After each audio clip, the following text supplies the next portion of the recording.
The KCBD Investigates team has video evidence surrounding the murder of a Texas Tech police officer. This is footage that never left the courtroom until now.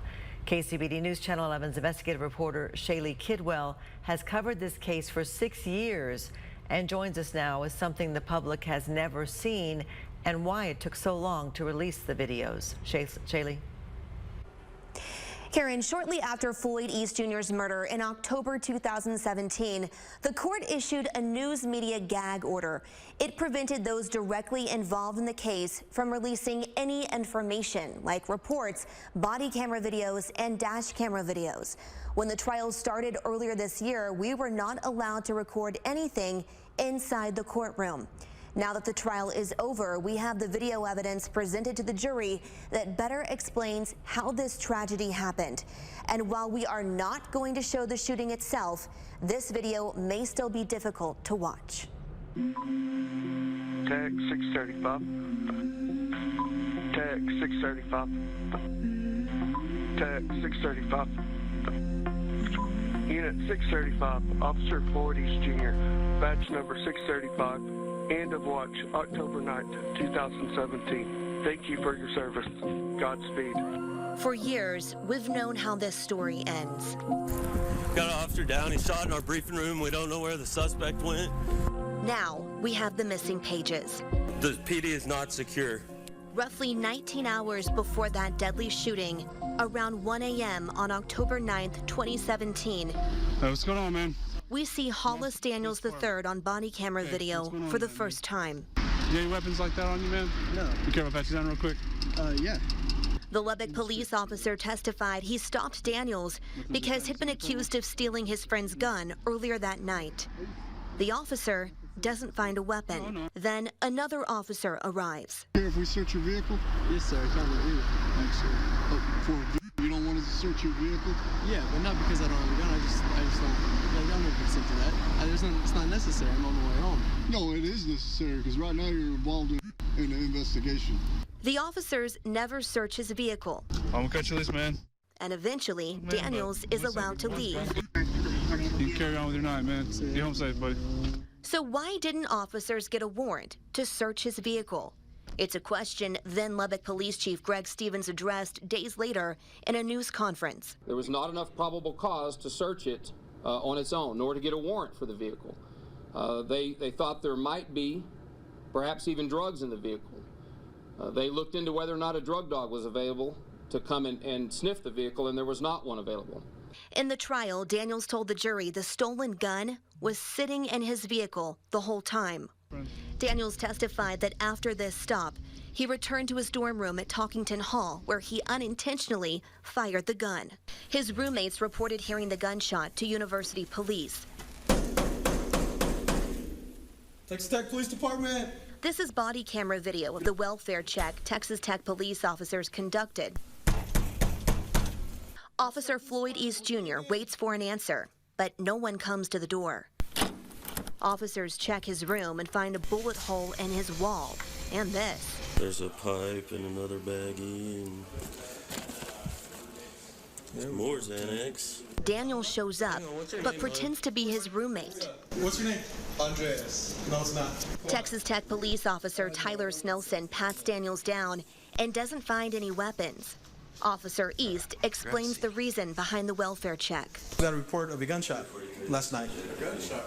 And that's what we got a report of. So we came in here, make sure everyone's okay for a welfare check to make sure. So what happened last night? There was no gunshot.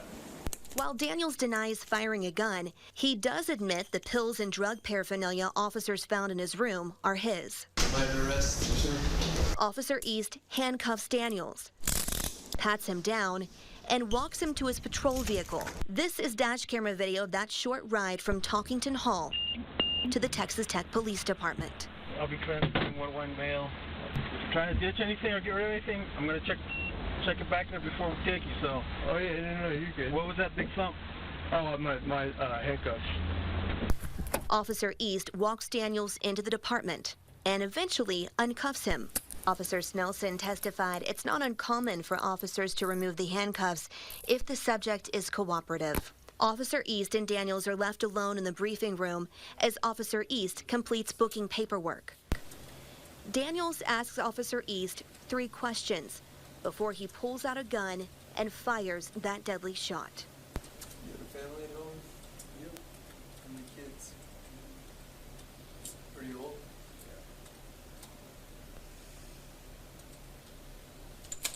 A life taken in an instant by a student the officer had just met.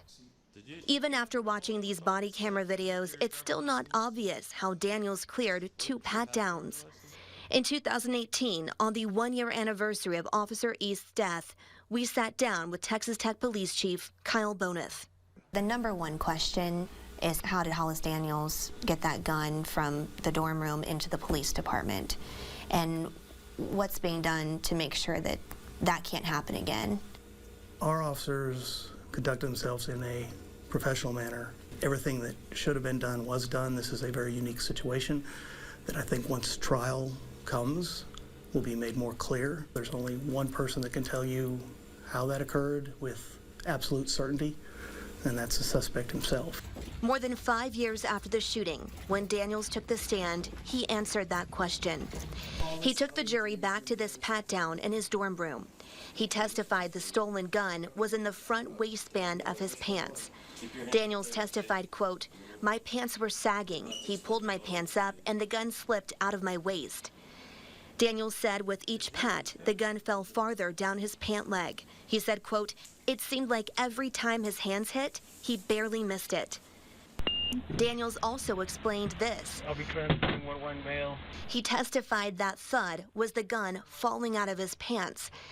Handcuffed in the back of Officer East's patrol vehicle, Daniels managed to get to the gun and hide it in his pants again. Daniels sat uncuffed next to Officer East for a total of 28 minutes. We've fast-forwarded the video.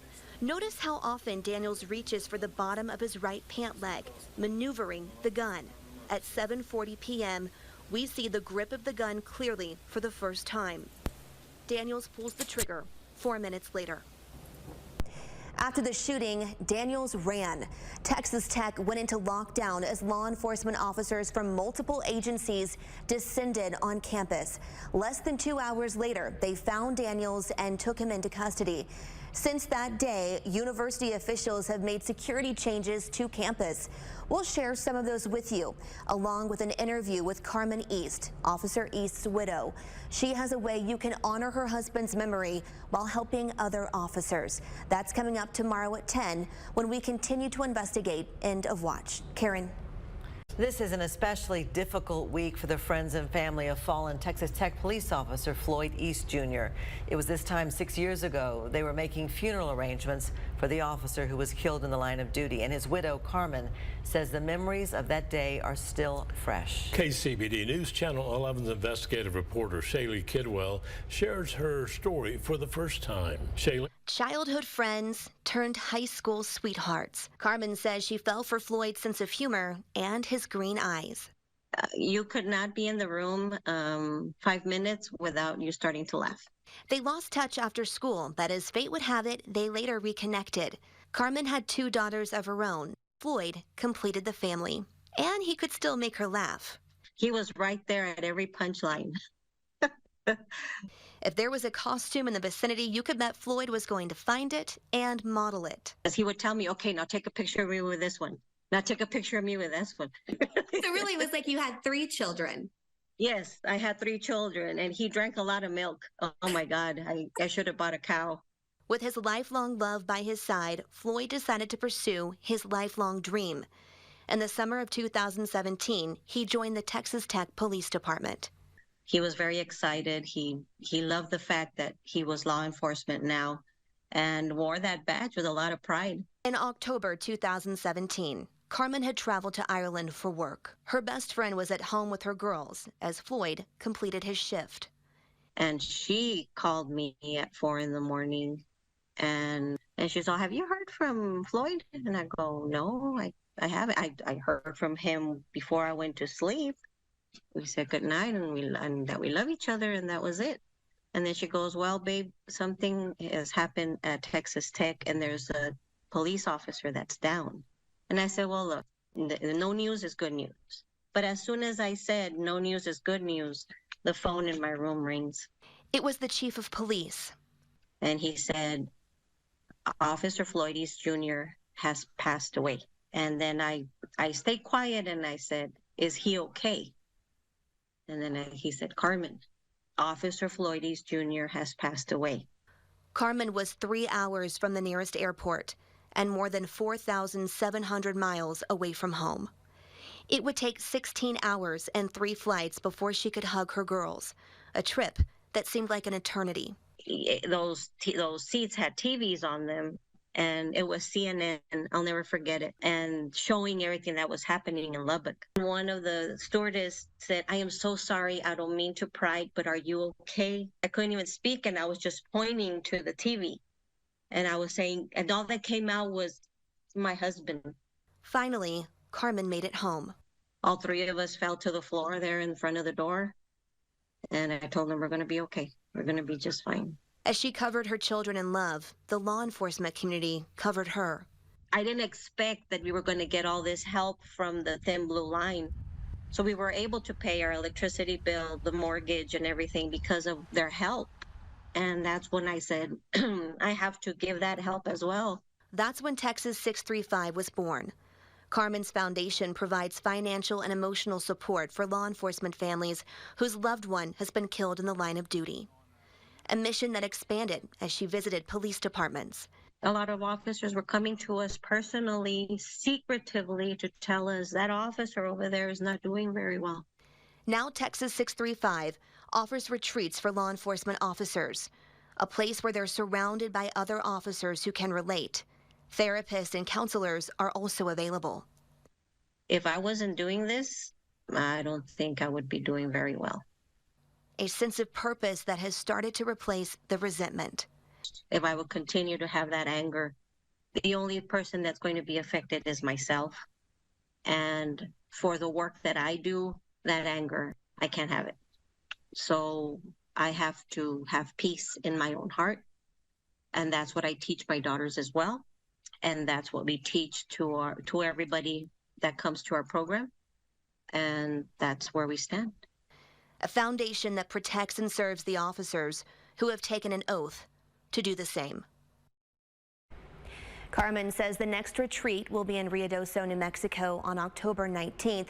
She asked for monetary donations so she can prepare meals for those officers. If you would like to help, we're going to have a link on our website. Karen and Emmer. East was shot and killed by a student inside the Texas Tech Police Department. The student ran from the scene but was located and arrested within hours.